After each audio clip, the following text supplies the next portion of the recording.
righty. And we're live with yet another First Friday Innovation Conversation hosted by the Center for a Sustainable Future at IU South Bend.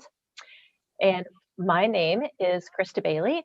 I'm the director of the center, and I'm very excited and pleased to be able to host a whole series of speakers. Once a month on First Fridays, they bring you a half hour of really innovative concepts and thinking and approaches to living life here in South Bend and in our region. This is the fifth talk in the series, which was originally planned as an event for last spring.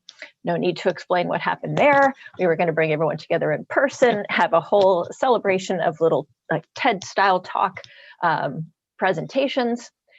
So we had to put a pause on that and figure out how we could best share this with everybody. So here's our solution: First Friday Innovation Conversations. Now, all of these speakers, and we've got two more in April and May to round out the series, all of these speakers had to apply to be part of that event that was scheduled for last year. They were invited to make and share connections between social justice, sustainability, community building, and peace building efforts and more, showing how their work wasn't just a reductionist approach, a one-point focused area, but how that connected things for us and for them in ways that maybe are not obvious to us if you've even heard of these initiatives before.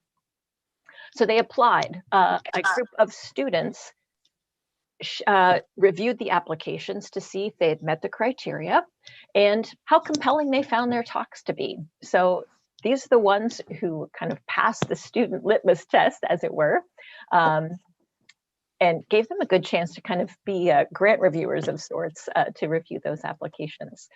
Our past recordings and this one as well are still on our YouTube channel. So if you want to catch one you missed before or share this one out after it's over, I encourage you to do so.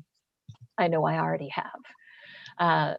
So my role here is not to do the talking, but to do the listening and to do the learning and actually to be the tech support for our speaker.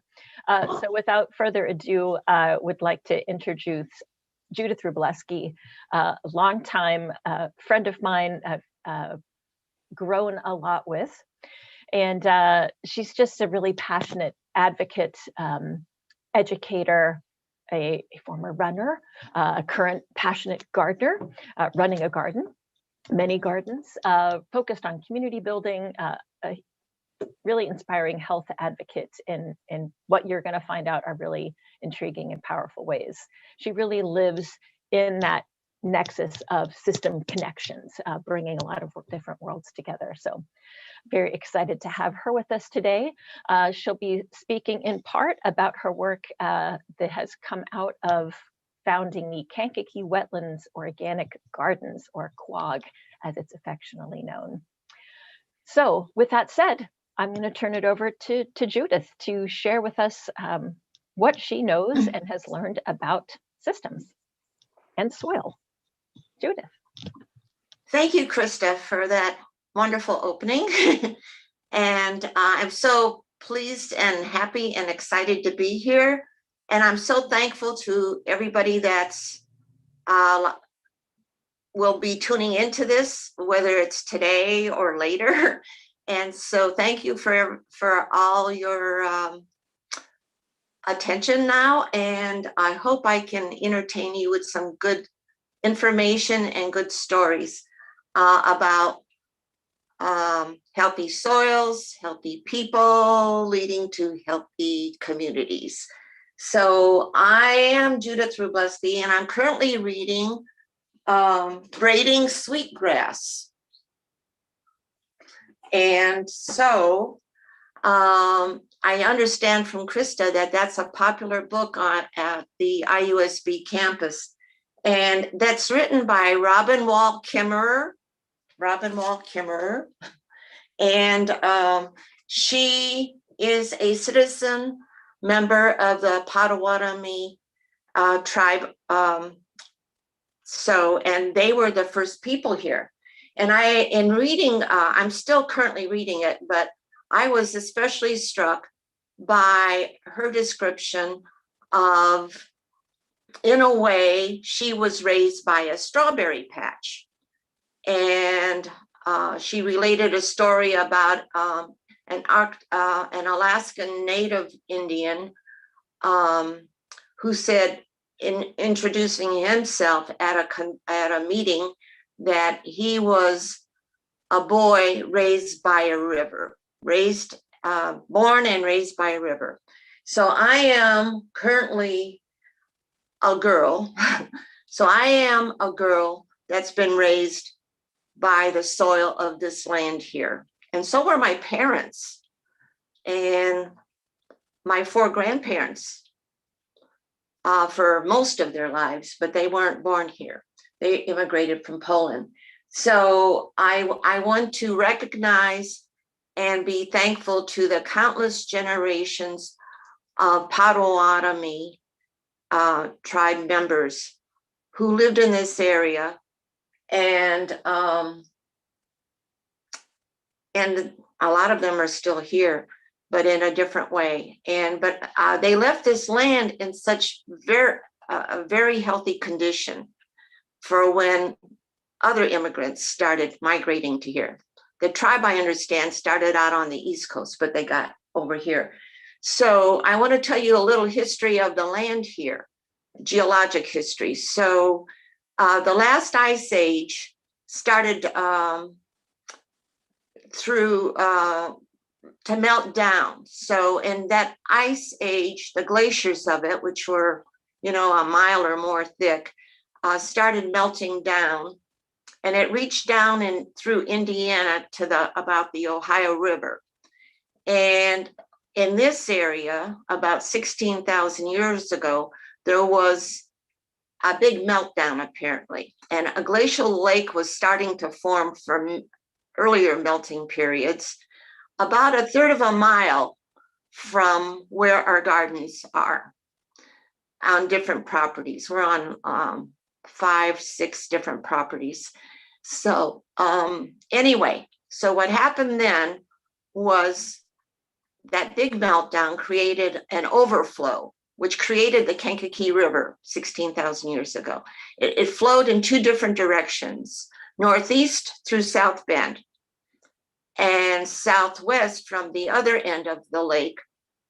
It broke and it flowed southwest all the way to about where Kankakee, Illinois is. And through the years, and it was a very curvy river, and so parts of the river was probably even closer to our garden properties, where our gardens are now, but it was shortened. It was straightened out instead of being so curvy. And so that shortened it by about 100 miles.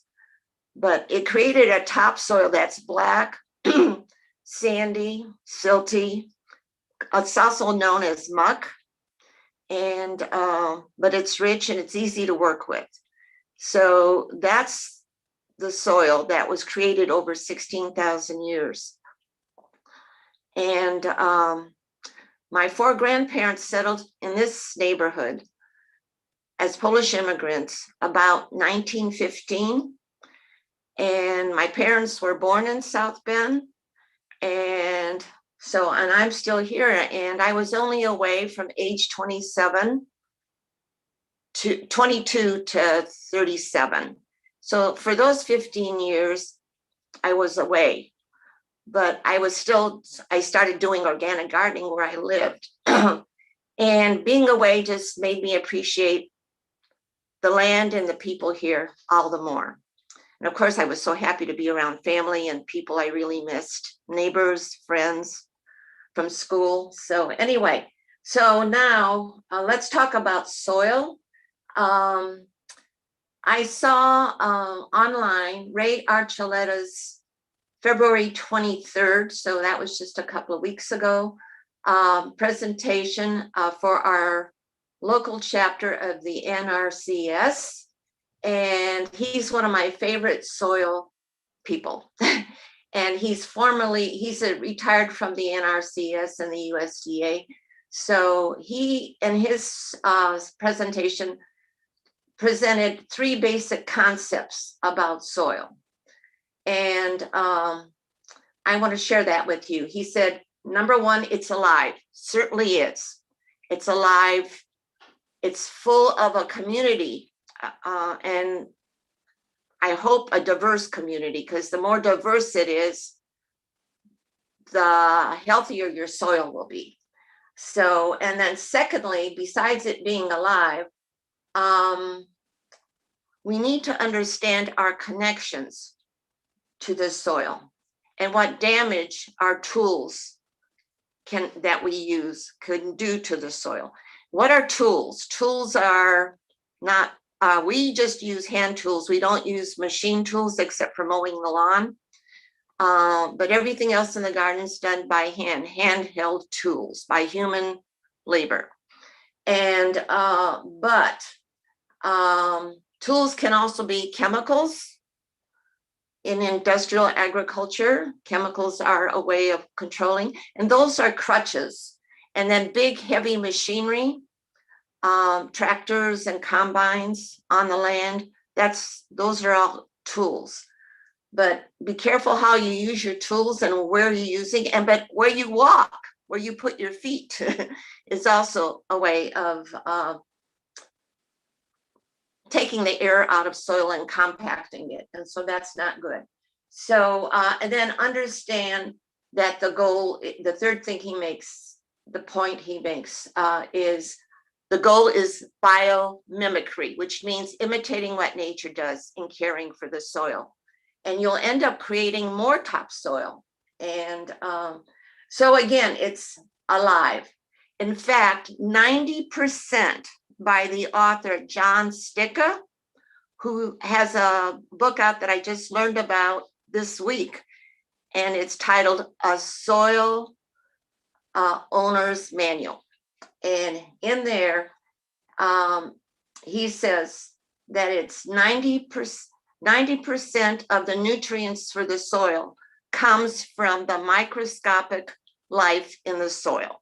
And you can't see that unless you have a microscope and you take slides. But 90% of the nutrients, that means you won't need crutches like chemicals and synthetic fertilizer, which just all act like antibiotics.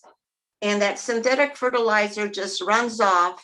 Only a third of it, and less than a third of it gets used. So it's best to work with taking care of the life in the soil. So there it is. And the connectedness, we need to establish that we should establish a symbiotic relationship with our soil that's growing our food. So that means we would both benefit. They would benefit from our care, and our health would benefit. And our health would benefit greatly. So I want to tell you a story about Dr. Zach Bush, who's triple board certified. And he started a health clinic in the poorest county in Virginia. He's no longer doing that, but he did. And he was teaching people to eat healthfully to take care of their chronic conditions. And so they were doing that. They were eating plant-based. They weren't eating meat. They were doing everything he said. However, they weren't getting any better. They weren't getting any healthier. So they couldn't understand that. Well, that was because they were not eating vegetables and fruits that were raised organically. They were getting too many toxins in the supermarket produce that wasn't organic. So there it is. And not only organic, but regenerative growers take care of building the life in the soil and increasing their topsoil. So that's important too, because and they work on the principles of healthy soil, which is diversity, keep the soil covered, have a maximum of living roots, and minimize compaction. So, all right. And then another thing from, and the biggest, by the way, going back to Ray Archuleta at the NRCS, and they have that on their site, and you can still watch it if you go to our NRCS for St. Joseph County. And the biggest inhibition for people changing to realizing that the soil is alive and that we are connected to the soil for our health and for resilience, for our topsoil to not be blown away or washed away. And then understand also that the goal is biomimicry. The biggest inhibition for that is how we look at life and our work in the soil, if we're gardeners or if we're farmers, row crop farmers growing corn and soy. The biggest inhibition is something we can't see. It's our mind.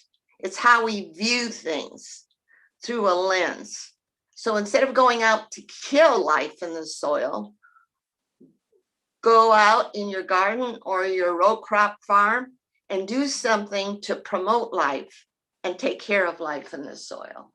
So, and you cannot have climate without plants. So keep planting. Where if you've got some land to plant on or a balcony like Justin has, my son in Chicago, you can grow a lot of food, and he does grow on his balcony. So, but going back to healthy people now, we've talked about healthy soil. So now let's talk about healthy people. Krista, how am I doing on time? Okay, good. Thank you. So I wanted to read this piece from Dr. Zach Bush. The truth is, human cells are not the center of human health. Instead, it's the cells within our microbiome, functioning as the life-giving soil within our gut and internal organs, which is at the core. The microbiome guides human health and is one of the most important contributors to the functioning of our immune system. And one thing we're all becoming aware of is trying to stay healthy through this pandemic we're currently living in. And we may end up needing annual vaccinations for this, because that remains to be seen. Time will tell. But for now, be aware you have a functioning microbiome if you're healthy. That's doing a lot of ways. It even creates some of the nutrients your body needs, and it needs to be fed a healthy diet that's free of antibiotics of all kinds, which is chemicals in your food, chemicals in your water. So eat clean, plant-based foods. And if you're eating any animals, make sure they have a diet likewise. And anyway, and the most important part of your immune system is your microbiome in your gut, which will provide a barrier.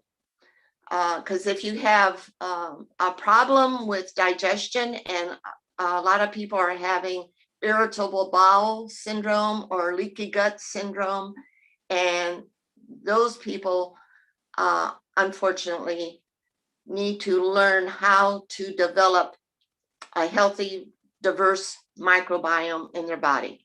Eat fermented foods is the way to do it, one way of doing it. So anyway, and here in the United States, one of the reasons, in my opinion, that we have so many people that succumb to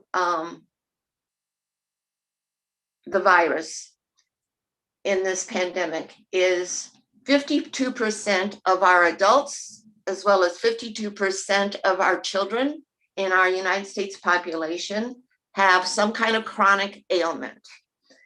And those are the people that are going to be more vulnerable to getting ill because they already have a not fully functioning immune system. So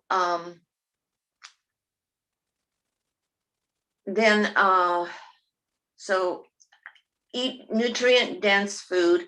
And who can afford, without growing some of your own food, to eat clean food like that? Who? Not me. So I got started growing a neighborhood garden. In the last Great Recession, two co-workers, and Rosa and Amanda and I started having conversations about, because we're all working at WIC, and I was hearing firsthand from, I was an RN nutritionist at the WIC office, and seeing clients for nutrition counseling and arranging their food prescription from WIC. And I would hear firsthand how bad a lot of the young moms were telling me, giving me apologies for having to apply to WIC. We were all hearing that. They never had sought help before, but things were so bad financially then, and that was in 2008. So ride sharing to work, and when we did activities together, Amanda, Rosa, and I said, what can we do? And so I said, and then Rosa noticed there's a lot of vacant properties around our neighborhood because we all lived in the same zip code. And she used to take different routes to work, and we would see so many different vacant. So she says, Judith, you could grow a garden. And I said, yeah, but what would we grow? And anyway, step by baby step, we figured out what we could manage and to grow. And even though we're all working and we're all busy, and Amanda was raising, I think, was it 4 children or 5? And so Amanda and her family members, and Rosa had her husband help. And then Mercedes joined in with her husband, and her husband's brother has helped us. So everybody started pitching in our early years, and we had a lot of neighbors in this vicinity. So if you want to know more about how to start, come and meet me at our gardens, and Krista will show how to do that later. Yeah, and then Judith, so if you have help, now I need to wrap it up. Well, we should show pictures of the garden because we've got about 7 or 8 minutes left, and I know they'll want to see what this is that you're talking about. They're just gorgeous. So let me share what she's talking about. What do we see in here? That's everybody. These are students and some of our regular members waving hello to all of you people now. But it was the first day of carrot harvesting, and that was either the late October or the very beginning of November. I think it was late October. So they started doing the first row of carrots. This is a raspberry patch at another one of our properties that KWOG now owns, but we didn't start out owning where when we started. So, and there's some native flowers there growing that we've planted the seeds of. So that's a part of one of our gardens. This is taken, I think, in August, and we're shelling Shelley stage cannellini beans here. And these are Notre Dame students. And that's KJ on the left. And there's KJ. She's our KWOG apprentice.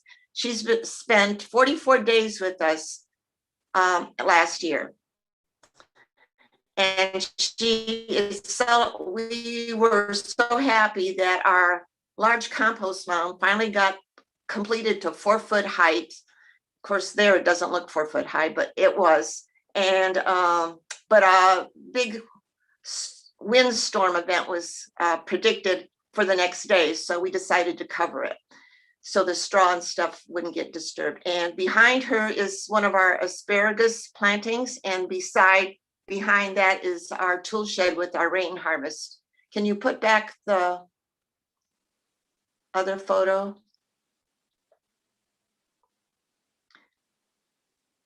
Yeah, there it is. And that's the back end of our tool shed. And we have a rain harvest system up there now for a couple of years. And so, because we don't need irrigation anymore from the city water. So that's great. But that didn't happen overnight. It's step by step. And here is what's behind those flowers you saw at that property and the raspberry patch. That's that garden. That's the Fisher garden. And that's got cover crops growing there. We took out all the potatoes and the beans and we planted cover crops. Living roots, that's the thing. And here we took out the onions on the left side of that bed. And on those beds are wider, that's 4 foot wide. And on the right side are carrots, which we haven't harvested yet. And then you see in the upper left-hand corner, a patch of a thick row of wildflowers, all annuals and not too tall. And then there's Mother of Time in the front, and then Sweet Alyssum. Okay. Oh yeah, we missed one of the pictures. The one with the zinnias.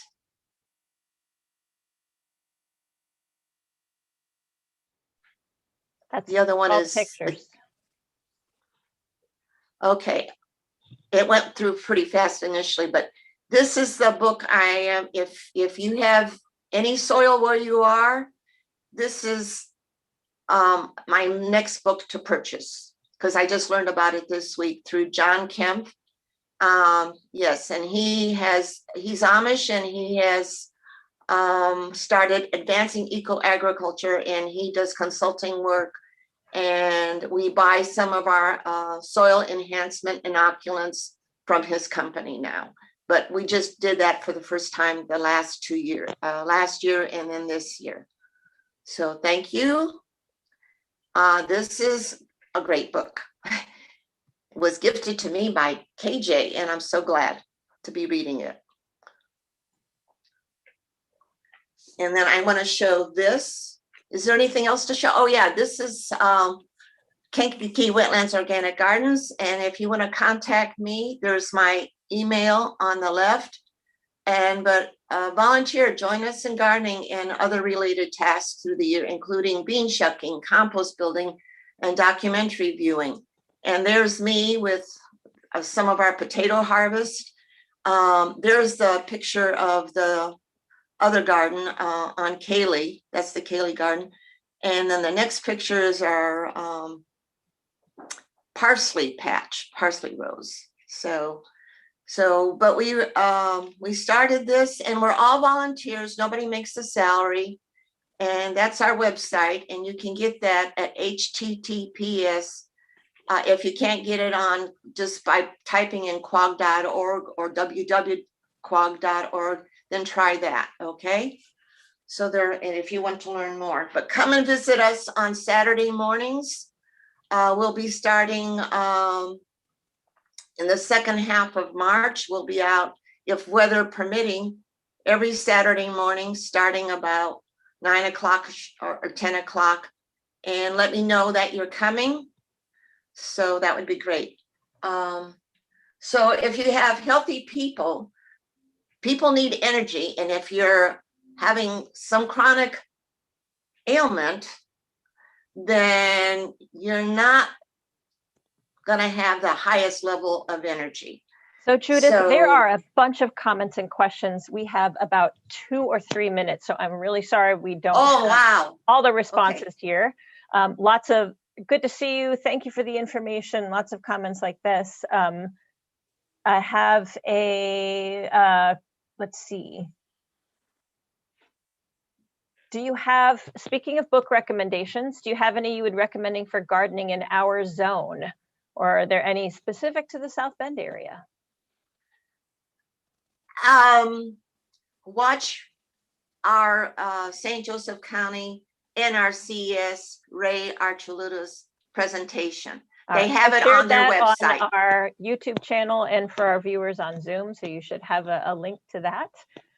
Yes. That is a great resource. Another question, do you make use of companion planting? And can you, if you do, can you provide some examples?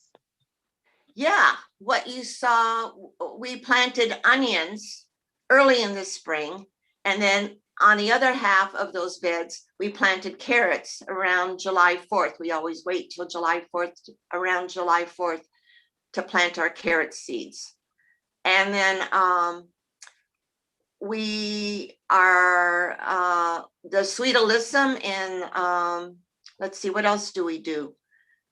We do combine some other things. Oh yeah, so we make sure that we have, we've been planting, when we plant our potatoes, we plant other species at the same time.